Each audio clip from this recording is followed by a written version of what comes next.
সমাধান করবে এই দেশের যিনি রাষ্ট্রের খলিফা আমিরুল মুমিনিন উমরে ফারুক রাদিয়াল্লাহু তাআলা আনহু। এখন ওর কলজে তো কাঁপছে যে উমরের বিচার হলো সবচেয়ে কঠিন, কারণ উমর বিচার করে কোরআন দিয়ে, ওখানে কোনো ঘুষ টুস চলবে নাকি? না, কোরআনের কাছে কোনো ঘুষ চলবে না। এখন এই বিচার উমর কেমনে করে দেবেন? এ বলছে ওই ছেলে আমার, ও বলছে ছেলে আমার, এখন এই মেয়ের মার কেউ হতে চাচ্ছে না, এখন এই বিচার কেমনে করবে? উমর খুব চিন্তা ভাবনা করছে, সব মনে এখন কি সমাধান দেব। ঠিক ওই সময় স্বরাষ্ট্রমন্ত্রী ছিলেন হযরতে আলী রাদিয়াল্লাহু তাআলা আনহু। সুবহানাল্লাহ বলবেন না? যেই নবী আলীর ব্যাপারে বলেছিলেন আমি নবী হইলাম মদিনার শহর, আর এই মদিনার দরজা হইল আমার জামাই হযরত আলী। আল্লাহর নবীর সাহাবী হযরত আলী এসে গেলেন, ডাক দিয়ে বলেন, উমর কি চিন্তা তুমি করেছো, বিচার করতে পারোনি? বলে বড় সমস্যা, দুজনাই দাবি করে ছেলে আমার, কেমন করে আমি বিচার করব? আলী বলেন, আপনি হইলেন এ দেশের রাষ্ট্রের খলিফা, আপনি কারণ আপনি হলেন শাসক, যদি আপনি অনুমতি দেন দুজনার বিচার আমি আলী করে দেব। আওয়াজ দিয়ে বলুন সুবহানাল্লাহ।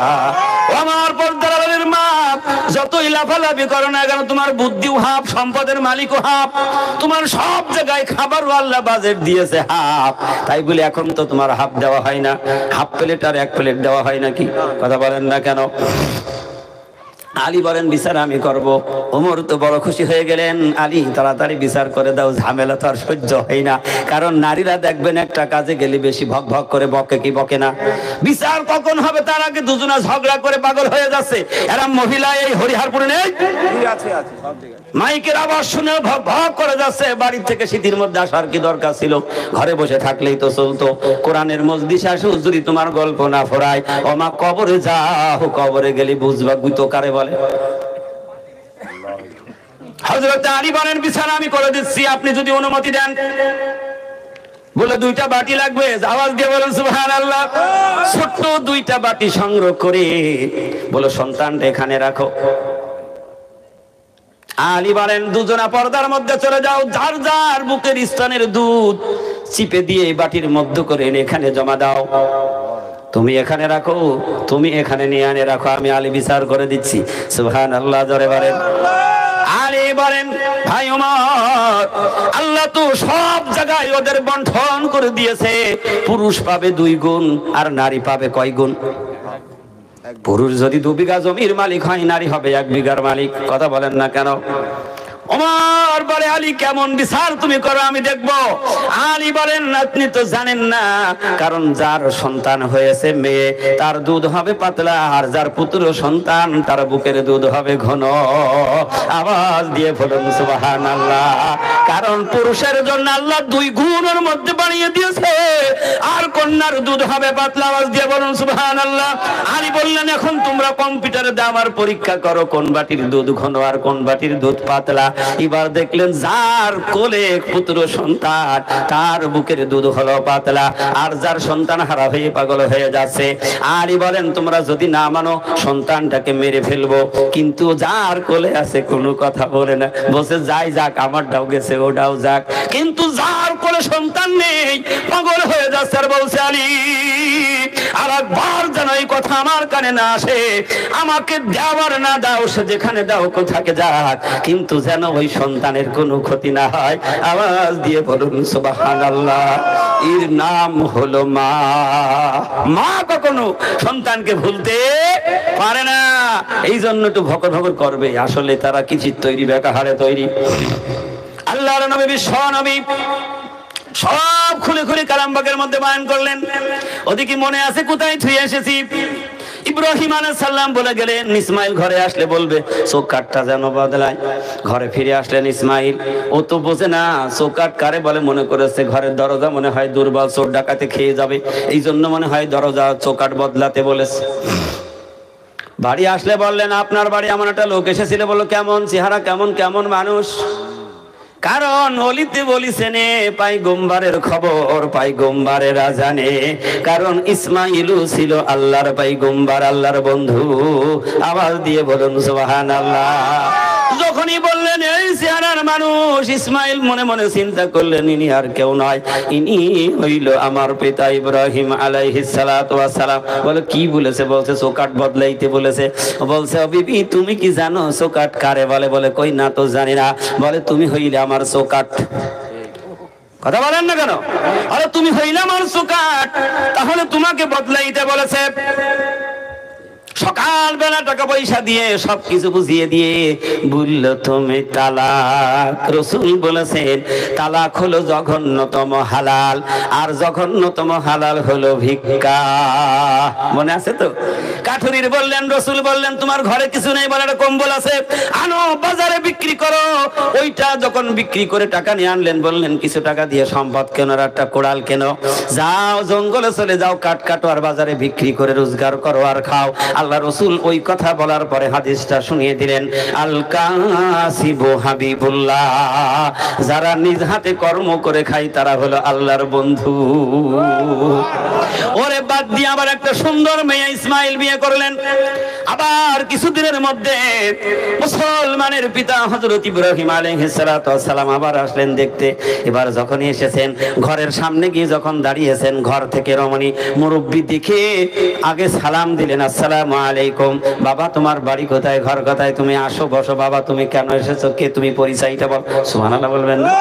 ভক্তি আর ভালোবাসা উজাড় করে দিয়ে, ভালোবাসা দিয়ে মহব্বত করেছে। সেদিনও ইসমাইল বাড়িতে নাই। বলে বাবা তোমাদের সংসার কেমন চলে? এক বাক্যে বললেন আলহামদুলিল্লাহ, আল্লাহ রাব্বুল আলামিন আমাদেরকে খুব ভালোই চালায়। আওয়াজ দিয়ে বলুন সুবহানাল্লাহ। এই জন্য আল্লাহ রাসূল বলেছেন নেককার স্বামী আর নেককার বিবি যদি হয়, সেদিন তারা জান্নাতের মালিক হয়ে যাবে, একজন আরেকজনকে সুপারিশ করবে। সুবহানাল্লাহ জোরে বলুন। বিবি জান্নাতের টিকিট পাওয়ার পরে স্বামীর জন্য টিকিটের আবদার করবে, আল্লাহ তুমি আরেকটা টিকিট আমার দাও। একটা টিকিট কেন দিয়েছো? আমি তো জান্নাতে একা যাব না, কারণ দুনিয়ার মধ্যে আমার তো একজন সঙ্গিনী ছিল, তিনি আমার স্বামী, আর একটা টিকিট না দিলে আমি জান্নাতে যাব না। স্বামী যদি ওই রকমের হয়, বিবির জন্য জান্নাতের টিকিট আল্লাহর কাছে ফরিয়াদ করবে, আর একটা টিকিট না দিলে আমি জান্নাতে যাব না। আল্লাহ বলেন ওরে বান্দা, আমি আল্লাহ যারে জান্নাত দেই তো ফিরিয়ে নেই না, বলে ফিরিয়ে নাও, নইলে আর একটা টিকিট দিয়ে দাও। জান্নাতীদেরকে আল্লাহ বেশি ভালোবাসবেন, এই জন্য তার কথা মতো আর একটা টিকিট দিয়ে দেবে। আওয়াজ দিয়ে বলুন না সুবহানাল্লাহ। এবার ইসমাইল তো বাড়ি নেই, অনেক লম্বা ঘটনা।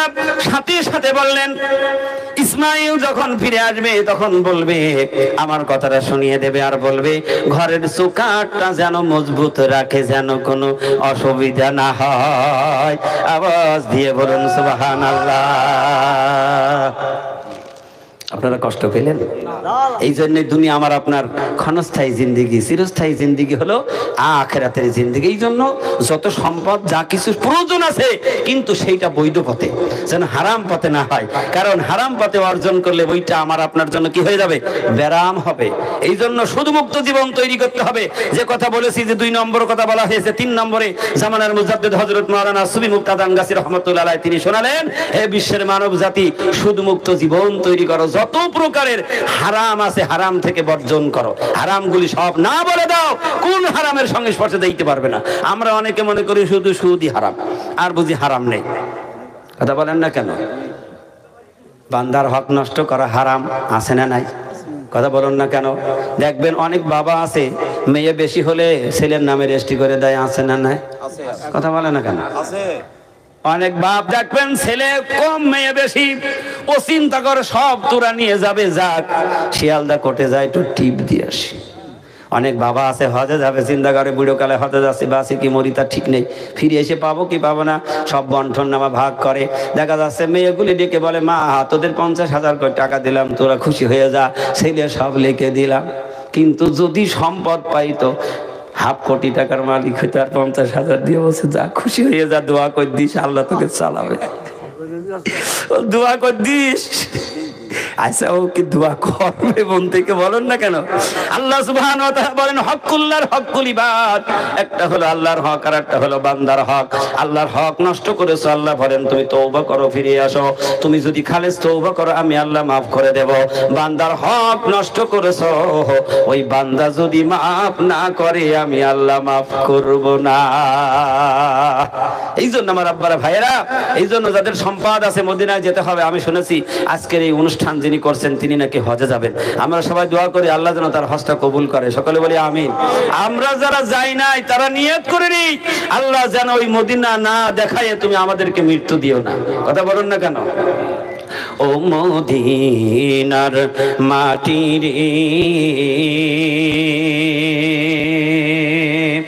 সকল সুখ বুঝি তোর কপালে। ও মদিনা রে,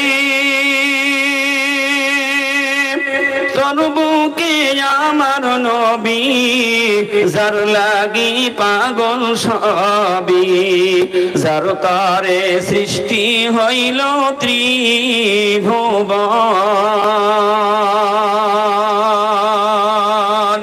কাঁদি আমি সারাক্ষণে, কখন যাব সেইখানে। কাঁদি আমি সারাক্ষণে, কখন যাব সেইখানে। সহে না আর পরানে। ও মদিনার মাটি রে,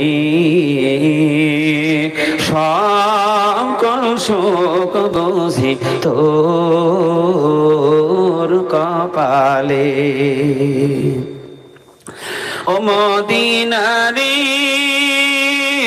পাখি যদি হতাম আমি, উড়ে উড়ে যেতাম আমি। থাকিত না মনে কোনো যাতনা, দেহে নাই পাখায় আমার, সাথে নাই টাকায় আমার। দেহে নাই পাখায় আমার, সাথে নাই টাকায় আমার। কেমনে কেমনে যাব সেইখানে। ও মদিনার মাটি রে, সকল সুখ বুঝি তোর কপালে। ও মদিনা রে,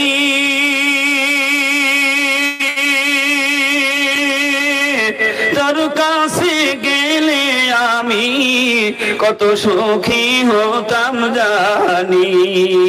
তোরে আমি বুঝাইব কেমনে।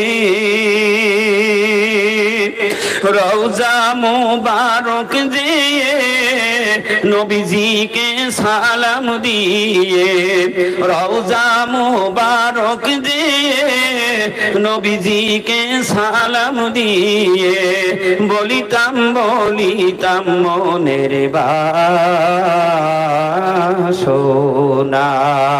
ও মদিনার মাটি রে,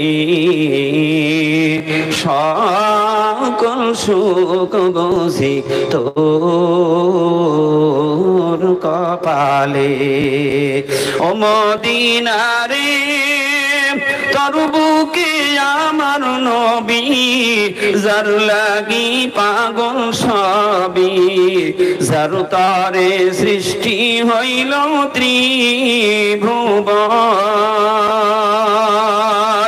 কাঁদি আমি সারাক্ষণে, কখন যাব সেইখানে। সহে না আর পরাণে ও মদিনার মাটি রে সকল সুখ বুঝি তোর কপালে সকল সুখ বুঝি তোর কপালে। হাক্কানি দরুদ শরীফ।